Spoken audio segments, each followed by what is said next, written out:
नमस्ते बच्चों। हम इंटीग्रेशन पढ़ रहे थे। तो इंटीग्रेशन में हमने बेसिक क्वेश्चन कर रहे थे, तो उसी में हम आज आगे और पढ़ते हैं क्वेश्चन। तो जैसे हमारे पास क्वेश्चन है कि x square into 1 - 1/x² dx, ये क्वेश्चन है हमारा और इसका हमें इंटीग्रेशन करना है। तो हमें क्या करेंगे, सबसे पहले इसको सिंप्लीफाई करेंगे। एक्स स्क्वायर को 1 में मल्टीप्लाई किया तो ये हो जाएगा एक्स स्क्वायर माइनस, अब ये 1/x² है, इस एक्स स्क्वायर को 1 में मल्टीप्लाई कर दिया है, इसमें करूंगा तो क्या आ जाएगा, ऐसे एक्स स्क्वायर और dx।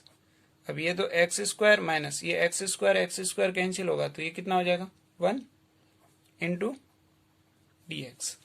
अब देखो, अब एक्स स्क्वायर का इंटीग्रेशन करूंगा तो एक्स स्क्वायर का इंटीग्रेशन क्या होगा, x³ माइनस 1 का इंटीग्रेशन क्या होगा, x प्लस का c। यहाँ पावर में एक जोड़ना है, जुड़ी हुई पावर से डिवाइड करना है। एक्स 1 का हमेशा कांस्टेंट के मल्टीप्लाई में x आ जाता है, याद रखना है। तो 1 का x और प्लस c, इस तरीके से हो जाएगा। और देखो, जैसे मेरे पास क्वेश्चन आया कि ऐसे दे रखा है, ऐसे दे रखा है tan² dx, ऐसे दे दिया और हमें पूछा है कि इसका हमें क्या करना है, इंटीग्रेशन करना है। तो इसका इंटीग्रेशन करने के लिए हम सबसे पहले इसमें एक फॉर्मूला लगाएंगे, क्योंकि tan² का हम डायरेक्ट इंटीग्रेट नहीं कर सकते। तो हमने एक फॉर्मूला पढ़ा था ट्रिग्नोमेट्री में, tan² plus 1 is equal to क्या होता है, sec²x। 1 plus tan² is equal to sec²x। यहाँ से tan² निकालेंगे तो ये आ जाएगा हमारे पास sec² माइनस 1 को उधर भेज देंगे। अब इसको यहाँ सब्स्टिट्यूट कर लेता हूँ। तो देखो, यहाँ मैंने लिखा sec² माइनस 1 dx, क्योंकि tan² किसके इक्वल है, sec² माइनस 1, और इस tan² की जगह ये सब्स्टिट्यूट कर लिया।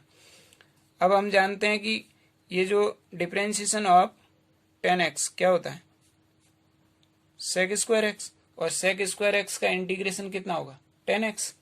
तो इसका जो इंटीग्रेशन होगा tan x और 1 का इंटीग्रेशन क्या होगा, x प्लस c। ये हमारा आंसर आ जाएगा। ये याद रखना है, डिफरेंशिएशन क्या होता है, एंटी डेरिवेटिव। तो tan x का sec²x, तो sec² का इंटीग्रेशन tan x, ऐसे निकालना है। और देखो इसमें और किस टाइप के क्वेश्चन बनते हैं। जैसे मेरे पास क्वेश्चन है कि 2 - 3 sin x upon cos² dx, ये क्वेश्चन है। अब cos² का एक बार तो मैं 2 में डिवाइड करूंगा, एक बार 3 sin x में डिवाइड करूंगा, इसको सेपरेट करके फिर सॉल्व करूंगा। तो 2 upon cos² minus 3 sin x upon cos² और dx। अब देखो 2 अपॉन cos² है, तो 1 अपॉन cos² क्या होता है, sec² होता है। cos² ऊपर जाके sec² हो जाएगा। ये 3 साइन अपॉन cos², ये cos² का मतलब 2 बार cos है, cos x into cos x। तो एक तो sin x upon cos x क्या हो जाएगा, tan x, और एक cos x ऊपर जाके क्या बन जाएगा, sec x। ये मैंने इसको क्या कर दिया, सिंप्लीफाई कर दिया। ऐसा जानबूझ के किया ताकि मैं इनका इंटीग्रेशन जानता हूं, इनका इंटीग्रेशन के फॉर्मूले नहीं है। sec² का इंटीग्रेशन क्या होता है, tan x। 3 sec x into tan x का इंटीग्रेशन क्या होता है, sec x प्लस c। इस तरीके से हम इसको सॉल्व कर सकते हैं। और देखो इसमें और क्वेश्चन किस टाइप से बनते हैं। देखो, जैसे मेरे पास क्वेश्चन है कि integration of sin² dot cos², इसका इंटीग्रेशन बताओ।